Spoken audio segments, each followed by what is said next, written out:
کہیں زیادتی کا انکار کرتے ہیں. ان کی دلیل صرف یہ ہے کہ ایمان نام ہے تصدیق کا، اور تصدیق میں کمی زیادتی ممکن نہیں، کیونکہ تصدیق تو نام ہے نسبت القائل للصدق کا. اس سے اگر کم ہو جائے تو تردد اور شک کا درجہ آ جائے، تصدیق نہ رہے، یا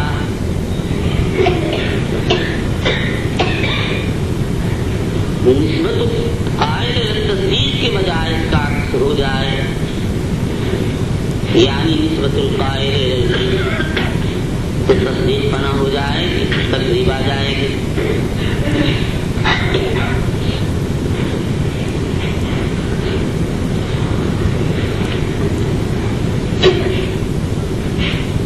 بہت سے علماء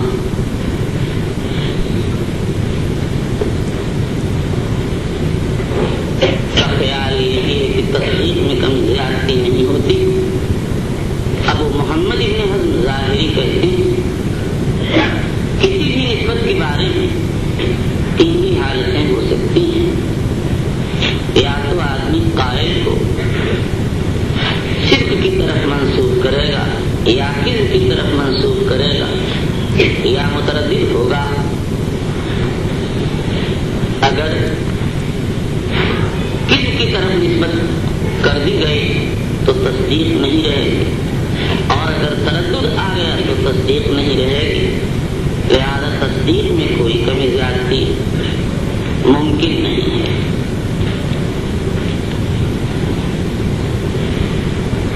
اور جن نصوص سے زیادتی کا ثبوت ہوتا ہے اس کے تین جوابات ہیں. امام ابو حنیفہ سے منقول ہے کہ اس سے زیادت بحسب المومن بہی مراد ہے، یعنی قرآن میں جو زیادتی ایمان کا ذکر ہے وہ زیادتی بحسب المومن بہی ہے. اور زیادتی بحسب المومن بہی کا مطلب یہ کہ قرآن سارا ایک ساتھ نہیں اترا، بلکہ شین فشین نازل ہوا، اور جتنا اترتا تھا صحابہ اس پر ایمان لاتے تھے، ایمان بڑھتا تھا.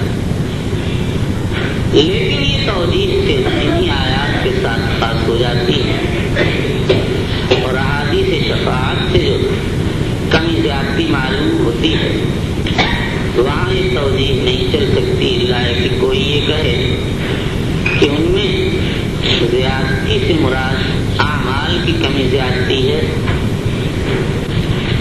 اور ان کو ایمان اس لیے کہہ دیا گیا کہ اعمال کی صحت مقبولیت ایمان پر موقوف ہے. لیکن جمہور اس کو تسلیم نہیں کرتے اور یہ کہتے ہیں کہ یہ بالکل خلاف ظاہر ہے. دوسرا جواب یہ دیا گیا اور ان کو ایمان اس لیے کہہ دیا گیا کہ اعمال کی صحت مقبولیت ایمان پر موقوف ہے. لیکن جمہور اس کو تسلیم نہیں کرتے اور یہ کہتے ہیں کہ یہ تو بالکل خلاف ظاہر ہے. دوسرا جواب یہ دیا گیا کہ اس سے ثبات و دوام مراد. امام حرمین نے بھی جواب دیا. اس پر اشکال یہ کہ زیادتی کی حقیقت اور ثبات و دوام کی حقیقت، اور زیادتی میں تو یہ ہوتا ہے مزید علیہ کی جنس سے مزید اضافہ ہو جاتا ہے، اور ثبات و دوام میں کوئی اضافہ نہیں ہوتا ہے، شے علی حال ہی باقی ہوتی ہے. ہاں البتہ اس کا زمانہ ممتد ہو جاتا ہے، اور کسی چیز کے زمانے کے امتداد اس میں زیادتی سے تعبیر نہیں کیا جاتا. اور تیسرا جواب یہ دیا گیا کہ کمی زیادتی کی نصوص کا تعلق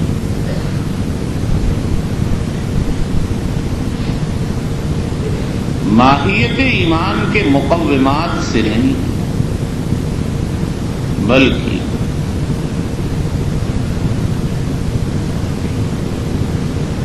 زوائد سے. تصدیق کی ماہیت تو نسبت القائل صدق، بس یہ اس کا مقوم ہے ماہیت. قائل کا قول اور اس قائل کو صدق کی طرف منسوب کر.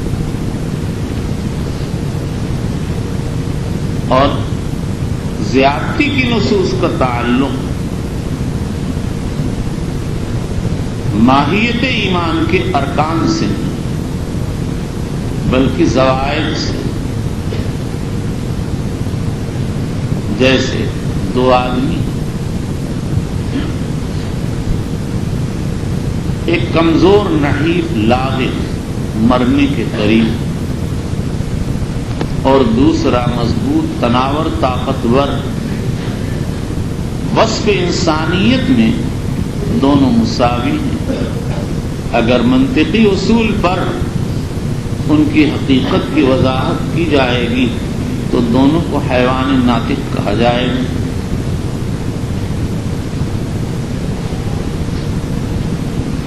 جیسے وہ طاقتور انسان حیوان ناطق، ایسے ہی ایک کمزور و ضعیف انسان بھی حیوان ناطق ہے. دونوں کے حقائق میں کوئی فرق نہیں. فرق خارجی امور کے اعتبار سے، صحت اور توانائی کے اعتبار سے، قوت اور تناوری کے اعتبار سے، اور اسی طرح دیکھیے دو آئینے ہیں، ایک بہت صاف شفاف، دوسرا گندلا اور دھندلا. دونوں ایک کمپنی سے نکلے ہیں، ایک ہی مشین سے نکلے ہیں. اگر تعامل نہ کیا جائے تو آدمی یہ سمجھے گا دونوں کے حقائق الگ، اور اگر غور کیا جائے تو دونوں کے حقائق میں کوئی فرق نہیں نظر آئے گا. فرق صرف یہ ہے کہ ایک میں جلا اور صفائی اور اراد کی صفت زیادہ ہے اور ایک میں کم. اس کا سبب یہ نہیں کہ دونوں کی حقیقت الگ الگ، دونوں کی حقیقت یکساں ہے. بس فرق اس بات میں ہے کہ ایک میں صفائی کا وصف نہیں ہے، کم ہے، دوسرے میں زیادہ. ایسے ہی اعمال کے ذریعے تصدیق میں نورانیت، اشراق اور چمک آ جاتی ہے، ورنہ تصدیق اپنی جگہ تصدیق ہی رہتی ہے. لیکن جمہور علماء کی طرف سے اس کا جواب ظاہر ہے.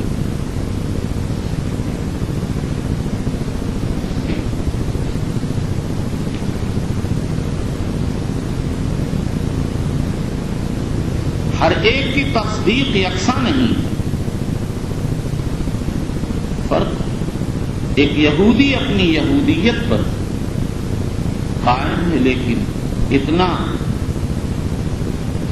اس کا اعتقاد اتنا کمزور ہے کہ ذرا سی تشکیک سے وہ اپنے مذہب کو چھوڑ دیتا. اور ایک یہودی ایسا ہے جو اپنی یہودیت پر اتنا پختہ ہے کہ اس کو کسی بھی تدبیر یا ہیلے سے سرے منہ ہٹایا نہیں جا سکتا. یہ کس چیز کا فرق ہے؟ قوت و ذوق کا فرق ہے. ایک کی تصدیق، ایک کا کی یہودیت کمزور، دوسرے کی مضبوط. بعین ہی یہی بات اسلام کی لے لیجیے. ایک مسلمان اپنے ایمان میں بڑا کمزور ہے، ذرا سے بہلانے پھسلانے سے، مال کے لالچ دینے سے بیچ دیتا، ایمان کو بیچ دیتا۔ اور ایک ایسا ہے کہ موحد سے بر پائے ریزی زرش، کہ شمشیر ہندی نہیں برسرش، امید و حراسش نباشد کس، بنی نسل دنیا توحید و بس۔ اس کی گردن جدا کر دو، اس کے لیے تیار، لیکن متاع ایمان کے فروخت کرنے کے لیے کسی طرح بھی راضی نہیں۔ معلوم ہوتا ہے کہ تصدیق نہایت کمزور اور ایک نہایت طاقتور۔ بات یہ تصدیق کی مثال رسی کی گرہ کسی، ایک گرہ تو وہ ہے کہ آدمی اس کو کھول دیتا ہے آسانی سے، دوسری گرہ وہ ہے جس کے کھولنے میں دقت ہوتی ہے، کھلتا ہے، اور تیسری گرہ وہ ہے کہ ہزار کوشش کرو کھولنا ممکن نہیں ہے، کاٹنا پڑے تو پڑ جائے، وہ اپنی جگہ سخت سے سخت ہوتی۔ یہی اس تصدیق باطن کا حال۔ اور اگر اس تصدیق کے ساتھ جلا و نورانیت شامل ہے تو باطن نظر میں تو یہ سمجھ میں آئے گا کہ تصدیق میں کوئی کمی زیادتی نہیں، لیکن اشراق و انوار میں خود اضافہ ہوتا۔ اگر 8 راڈ جلے ہوئے ہیں اس وقت تو ایک خاص روشنی، اور اس میں اگر 8 مرکری بلب جلا دیے جائیں تو اور قسم کی روشنی ہو جائے گی، اور جتنی بھی بلبوں اور راڈوں کا اضافہ ہوگا روشنی بڑھتی چلی جائے گی۔ تو جیسے تصدیق مجرد عن الاشراق طاقت اور ذوق میں مختلف درجات رکھتی ہے، ایسے ہی اشراق کے بعد بھی اس میں مختلف درجات ہیں، اور اعمال کی اگر شمولیت ہو جائے تو پھر تو ایمان کی کمی زیادتی میں کوئی شک و شبہ رہتا ہی نہیں۔ اس لیے جمہور علماء ایمان مطلقاً قابل الزیادت والنقصان مانتے ہیں، اور تصدیق میں کمی زیادتی کا مسئلہ وہ مختلف فیہا ہے۔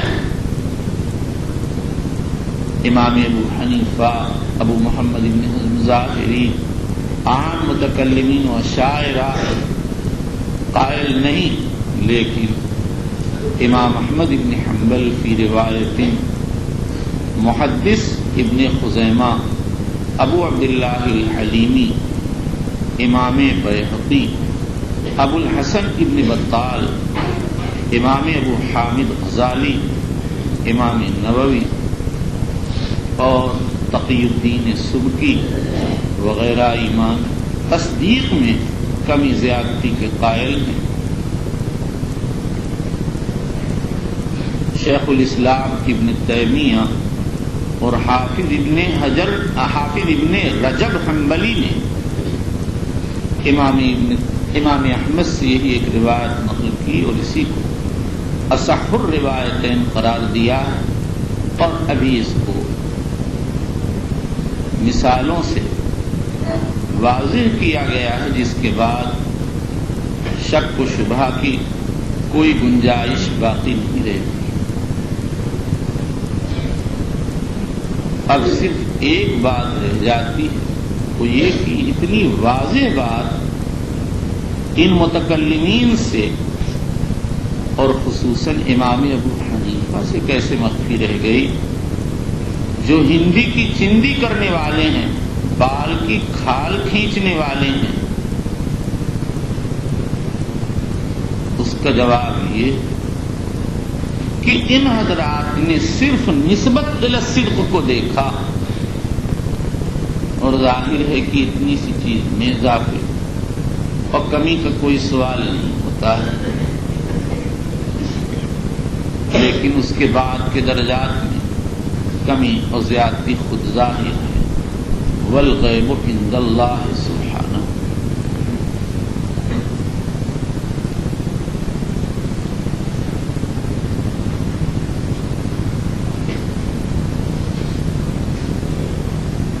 امام بخاری رضی اللہ عنہ نے کتاب الایمان میں خاص طور سے مرجئہ کو نشانہ بنایا، جو کہتے ہیں ایمان قول بلا عمل۔ مرجئہ کے بہت سے فرق، سب سے غالی اور زائد فرقہ تو جہمیہ کا، جو کہتے ہیں ایمان صرف معرفت کا نام ہے، ادراک و مطابقت دعوت النبی بالباقی۔ اس کے بعد آدمی خواہ کتنی معاصی کا ارتکاب کرے، خلاف ایمان اعمال کرے، اس کو کوئی نقصان نہیں۔ اور جب ان کے خلاف یہ بات پیش کی جاتی ہے کہ صاحب یہ تو سب اعمال اس کے ایمان کی ضد ہیں، تو فوراً دعویٰ کر دیتے ہیں کہ اس کے دل میں معرفت نہیں، لیکن یہ قرآن کی تصریح کے خلاف یعرفونہ کما یعرفون ابناءہم وَإِنَّ فَرِيقًا مِّنْهُمْ لَيَكْتُمُونَ الْحَقَّ وَهُمْ يَعْلَمُونَ۔ اور فرماتے ہیں وَجَحَدُوا بِهَا وَاسْتَيْقَنَتْهَا أَنفُسُهُمْ ظُلْمًا وَعُلُوًّا۔ یقین موجود، پھر انکار۔ دوسرا فریق وہ ہے جو کہتا ہے ایمان قول بلا عمل، ایمان قول کا نام، عمل اس میں شامل نہیں، اور اس کے بعد نہ کوئی کسی طاعت کی ضرورت، نہ معصیت مضر۔ یہ مسلک مرجئہ سے شیخ عبد القادر جیلانی، علامہ ابن جوزی وغیرہ نے نقل کیا۔ ابو الوفا ابن عقیل حنبلی کہتے ہیں بظاہر ارجاء کا بانی زندیق، یعنی اس ارجاء خاص کرانے۔ نمبر 3، ارجاء کی تیسری قسم یہ ہے کہ ایمان قول کا نام ہے اور تصدیق کا۔ یہ فرق اسلامیہ میں سے ایک بہت بڑے فرقے کا مذہب، جیسا کہ ابھی وضاحت کی گئی، اس فریق نے اعمال کو ایمان سے مؤخر کر دیا، اس لیے مرجئہ کہتے ہیں۔ لیکن اس فریق کا اختلاف جمہور کے ساتھ اختلاف لفظی کے مشابہ ہے، اس لیے جو لوگ اعمال کو ایمان میں داخل مانتے ہیں وہ بھی یہ کہتے ہیں کہ فقدان اعمال سے ایمان مفقود نہیں ہوگا، اس کا کمال مفقود ہوگا، اور ایسا شخص مستحق عذاب ہے۔ اگر اللہ کے ہاں عذاب مقدر ہے تو عذاب پا کر نجات پائے گا، اور جو کہتے ہیں اعمال ایمان میں داخل نہیں ہے، وہ یہ کہتے ہیں اعمال باوجود جزء ایمان نہ ہونے کے واجب اور مطلوب ہیں، ان کا تارک مستحق عقاب ہے۔ تو دونوں منزل پر جا کر ایک ہی جگہ ہو جاتے ہیں۔ اسی لیے شیخ الاسلام ابن تیمیہ نے امام ابو حنیفہ کے قول کو من بدع الاقوال قرار دیا، یعنی ایسا قول ہے جس کے اندر بدعت کے معنی ہیں اعمال کو قرآن و حدیث ایمان کہتے ہیں۔ امام ابو حنیفہ نے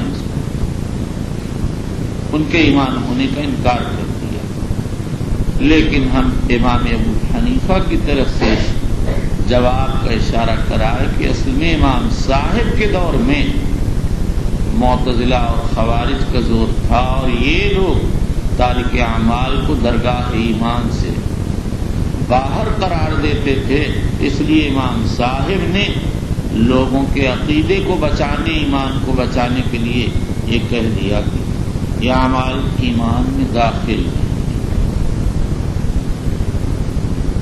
خوارج و معتزلہ کہتے تھے اعمال ایمان میں بالنص داخل ہیں، اور قاعدہ ہے کہ جو چیز مرکب ہو وہ بعض کے فقدان سے مفقود ہو جاتی ہے، نتیجہ عدم کے تابع ہوتا ہے۔ اس لیے امام صاحب نے کہ جزئیت ہی کا انکار کر دیا، اور جن نصوص میں ان کو جز کہا گیا ہے اس کو منکرین نے مجاز پر محمول کر لیا، لیکن جمہور اہل سنت نے اس تعبیر کو نص قرآن کے خلاف ہونے کی وجہ سے پسند نہیں کیا، اور اعمال کو ایمان ہی کہتے رہے، اور معتزلہ و خوارج کے اضلال کا جواب یہ دیا کہ اعمال اجزائے مکملہ ہیں، اجزائے مقومہ نہیں ہیں۔ اعمال پر ایمان کی تکمیل موقوف ہے، ایمان کا وجود موقوف نہیں ہے۔ فقدان اعمال سے فقدان اصل ایمان نہیں ہوگا، بلکہ فقدان کمال ایمان ہوگا۔ اور حدیث سے یہ ثابت ہے، حضور صلی اللہ علیہ وسلم نے ایمان کو ایک تناور درخت کے ساتھ تشبیہ دی، جس کے تنا بھی ہے، شاخیں بھی ہیں، پتے بھی ہیں، پھول اور پھل بھی ہیں۔ اور یہ بدیہی بات ہے کہ جس درخت میں یہ چیزیں ہوں گی وہ مکمل ہو۔ فرض کرو اگر پھول جھڑ جائیں تو پھول کی کمی آ جائے، پتیاں جھڑ جائیں تو پتیوں کی کمی آ جائے گی، اور اگر شاخیں کلن یا بعضاً کٹ جائیں تو شاخ کے راستے سے کمی آ جائے گی۔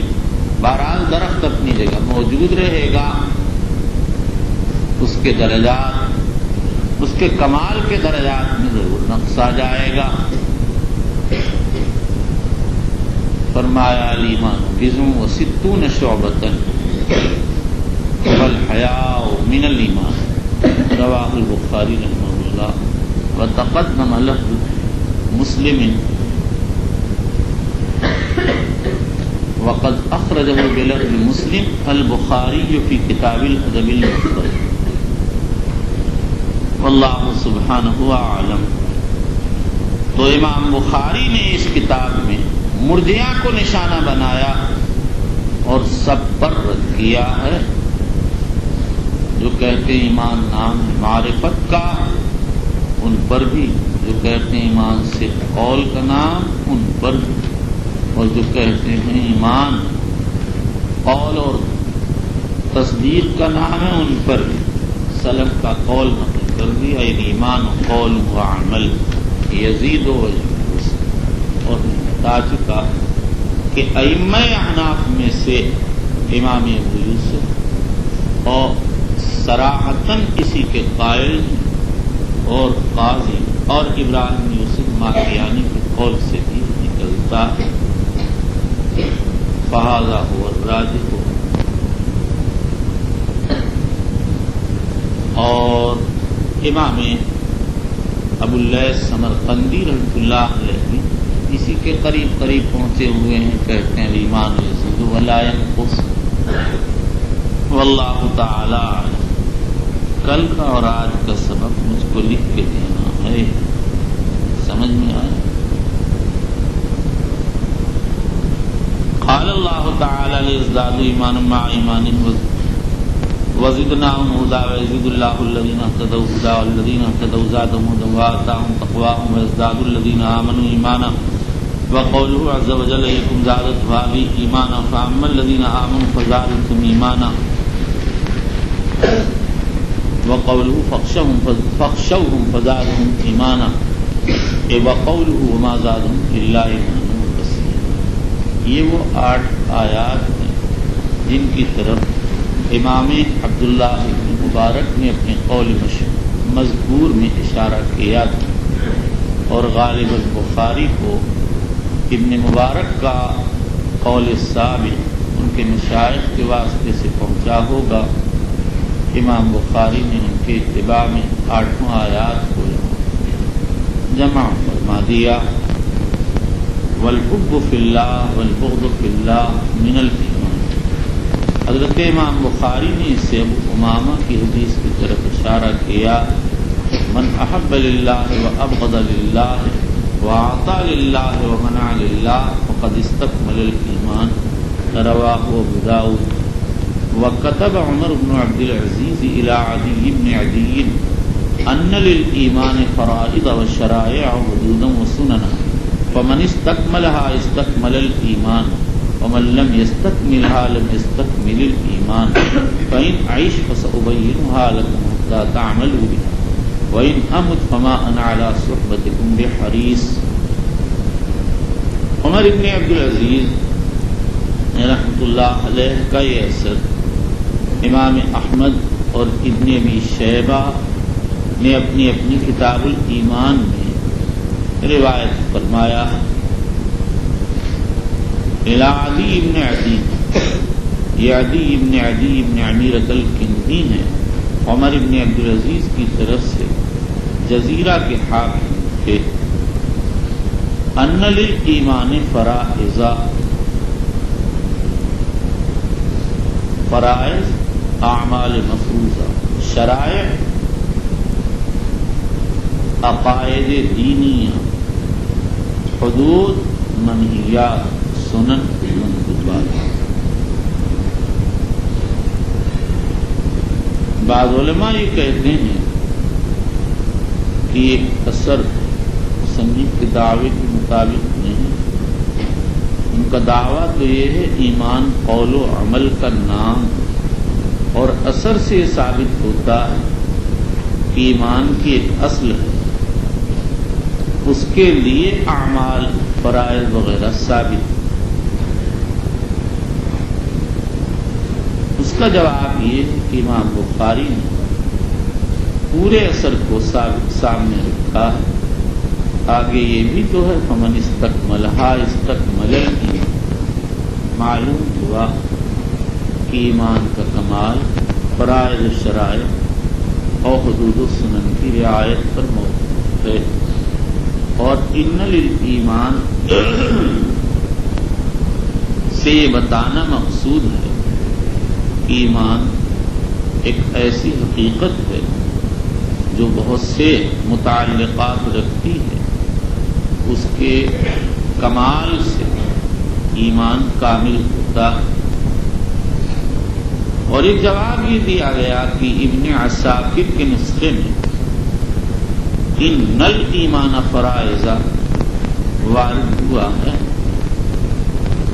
یہ مصنف کے ترجمے کے عین مطابق سارے فرائض شرائع حدود و سنن کو ایمان کہا جا رہا ہے، لیکن حافظ ابن حجر اسقلانی کہتے ہیں جن لوگوں نے اس اثر کو اپنی اسانید سے روایت کیا ان کی کتابوں میں ان للایمان فرائض لام کے ساتھ واقع ہوا۔ میں کہتا ہوں کہ ابن ابی شیبہ کے کتاب الایمان میں جو مصنف کا جز ہے ان الایمان فرائض الف لام کے ساتھ واقع ہوا، مگر اس کے مصنف نے فتح الباری سے استفادہ کیا، تو ہو سکتا کہ انہوں نے کسی بات کو سامنے رکھ کر یہ لفظ نقل کر دیا والغیب عند اللہ۔ وقال ابراہیم علیہ السلام ولکن لیطمئن قلبی، ابراہیم نے کہا لیکن میں تو اطمینان قلب کی وجہ سے احیاء موتا کے مشاہدہ کا طالب. یہاں پر سوال یہ کہ مصنف کی اس قول آیات سابقات سے مؤخر کیوں ذکر فرمایا؟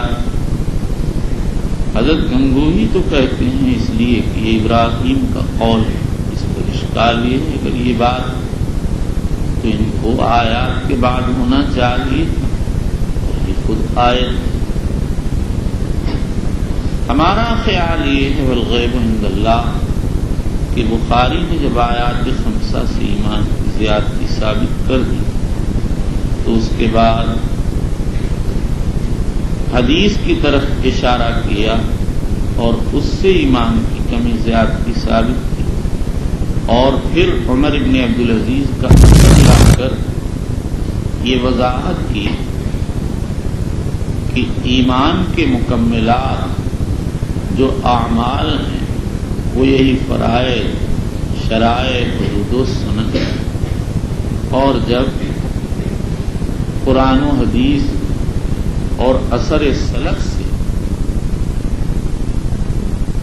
وضاحت ہو گئی ایمان کا قابل زیادت و نقصان ہونا اعمال اور اقوال سے مرکب ہونا واضح ہو گیا تو اس کے بعد پھر ابراہیم کا قول ذکر کیا اس لیے کہ یہ قول گو ایمان کی زیادتی پر دلالت کرتا ہے لیکن صراحتاً نہیں. اس میں زیادتی کی کوئی تصریح نہیں، اس میں طمانینت قلب کا ذکر ہے. مختصر یہ ہے کہ پہلے ان نصوص کو ذکر کیا جس سے ایمان کا زائد ہونا صراحتاً معلوم ہوتا، پھر اس کے بعد وہ نصوص لائے ہیں جن سے ایمان کی زیادتی استدلالاً سمجھ میں آتی ہے. سب سے پہلے ابراہیم کا قول وَلَٰكِن لِيَطْمَئِنَّ قَلْبِي ذکر کیا. اس پر یہ اشکال ہے کہ طمانینت قلب کے بغیر تو ایمان محقق ہو نہیں سکتا. پھر ابراہیم علیہ السلام نے یہ کیا کہا وَلَٰكِن لِيَطْمَئِنَّ قَلْبِي؟ کیا ان کو ایمان کی کیفیت حاصل نہیں؟ اس کا جواب یہ ہے کہ ابراہیم علیہ السلام نبی ہیں، غیر نبی جب ایمان رکھتا اور تصدیق رکھتا، اقرار کرتا تو ابراہیم علیہ السلام کے متعلق کیا پوچھا جا سکتا ہے؟ اصل بات یہ ہے کہ ابراہیم علیہ السلام اپنی آنکھوں سے احیاء موتا کا مشاہدہ کرنا چاہتے تھے اور طبیعت کے کیفیت احیاء کے مطالبے کو پورا کر کے طبیعت کو مطمئن کرنا چاہتے تھے. ان کو احیاء موتا کا یقین، اس پر ایمان، وہ جانتے تھے کہ اللہ ہی احیاء پر قادر ہے، لیکن ان کی طبیعت کا میلان یہ تھا کہ اس کی کیفیت کا آنکھوں سے مشاہدہ کر رہے ہیں. اللہ تعالیٰ کس طرح مردوں کو زندہ کریں گے، کیا شکل ہوگی، کیا کیفیت ہوگی، وہ دیکھنا چاہیے. خلاصہ یہ کہ ابراہیم کے سوال کا تعلق احیاء سے نہیں ہے، کیفیت احیاء سے ہے. وہ کیفیت احیاء کا مشاہدہ کرنا چاہتے تھے. شیخ ابن حزم ظاہری، شیخ عز الدین ابن عبدالسلام وغیرہ بہت سے علماء نے اسی کو اختیار کیا. علامہ ابن امام نے اس کو ایک مثال سے سمجھایا. فرماتے ہیں دیکھو ایک آدمی ہے جس کو یہ معلوم ہے کہ ملک شام میں دمشق شہر ہے اور وہاں انہار جاریہ اشجار یانعہ، لیکن اس کا نفس یہ چاہتا ہے کہ ان کی کیفیت کا مشاہدہ کرے اور اس سے منازعات کرتا ہے کہ چلو دیکھو.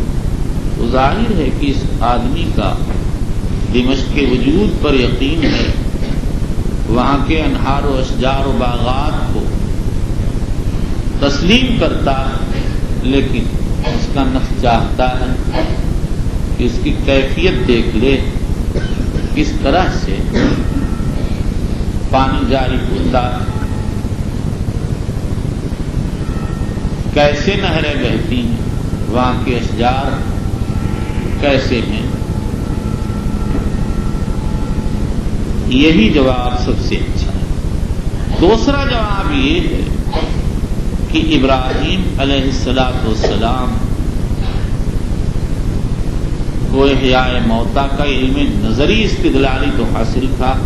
وہ دیکھ رہے تھے اللہ مردہ زمین کو لہلہا دیتے ہیں، چٹیل میدان ہے، وہاں گھاس کا نام نہیں ہے، بارش آتی ہے وہ سارا میدان بیل بوٹوں سے بھر جاتا ہے.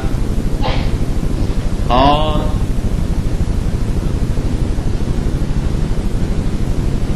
وہ یہ چاہتے تھے کہ جو بات استدلال سے سمجھ میں آ رہی ہے ہم اپنی آنکھوں سے دیکھ لیں، تاکہ یہ استدلالی علم بدیہی بن جائے.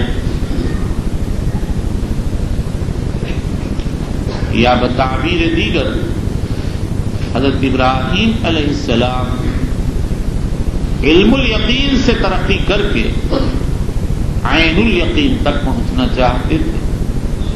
جس چیز کو بحد علم جانتے تھے اس کو مشاہدے میں لانا چاہتے تھے.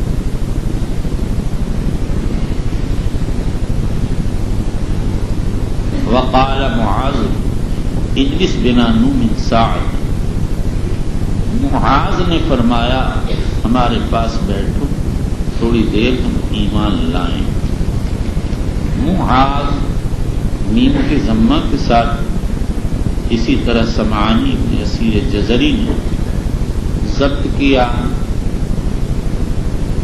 اور یہ معاذ بے فتح المیم نہیں ہے.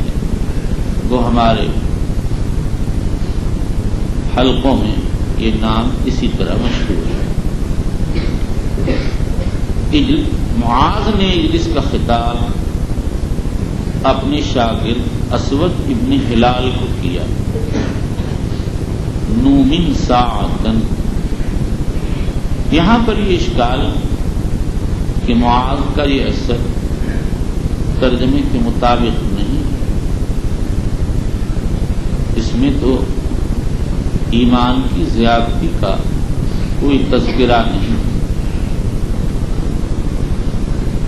اس کا جواب یہ ہے کہ یہاں ایمان سے تجدید ایمان مراد ہے، اور تجدید ایمان ایک عمل پر حضرت معاذ ایمان کا اطلاق کر رہے ہیں. معلوم ہوا الایمان قول و عمل، اور عمل میں کمی زیادتی ہوتی ہے تو اگلا جز یزید و ینقص بھی ثابت ہو گیا.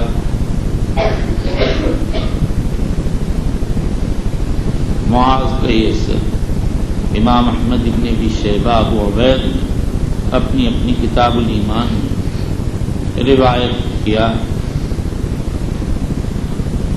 وقال ابن مسعود الیقین الایمان کلہ، ابن مسعود کا یہ اثر طبرانی نے اور حاکم نے بسند صحیح روایت کیا. یہاں پر بھی ایمان کی کمی زیادتی کا کوئی تذکرہ نہیں، اور نہ ہی یہ ہے کہ ایمان عمل کا نام ہے. اب ترجمے کے ساتھ اس کی مطابقت کی تقریر یا تو یہ کی جائے کہ اثر میں ہے الایمان الیقین ایمان کلہ، اور جو چیز کل کو قبول کرتی اسی اجزاء ہوتی ہے، لہذا ایمان کے اجزاء ثابت ہو گئے، اور جو مرکب اور ذی اجزاء ہوتا اس میں اجزاء کی کمی کے اور زیادتی کے اعتبار سے کمی زیادتی ہوتی ہے، اور یا پھر یہ کہا جائے کہ یہی اثر حاکم اور طبرانی کی روایت واقع ہوا، اور اس میں آگے تک ملا والصبر نصف الایمان، اور صبر نصف ایمان ہے، اور جو چیز ذی نصف ہوگی وہ یقیناً کمی زیادتی والی ہوگی۔ وقال ابن عمر لا يبلغ العبد حقیقت التقوى حتى يدع ما حاك في الصدر،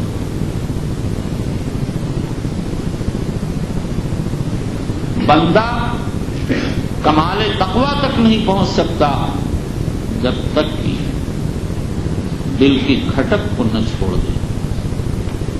حقیقت التقویٰ، لفظ حقیقت کبھی مجاز کے مقابل میں بولا جاتا ہے، اور کبھی لفظ حقیقت کمال کے معنی میں آتا ہے۔ یہاں یہی مراد ہے، اور مطلب یہ ہے کہ انسان درجہ کمال تقویٰ کو اسی وقت پہنچے گا جب شک و شبہے کو چھوڑ دے۔ المتقی من یتقی الشبہات،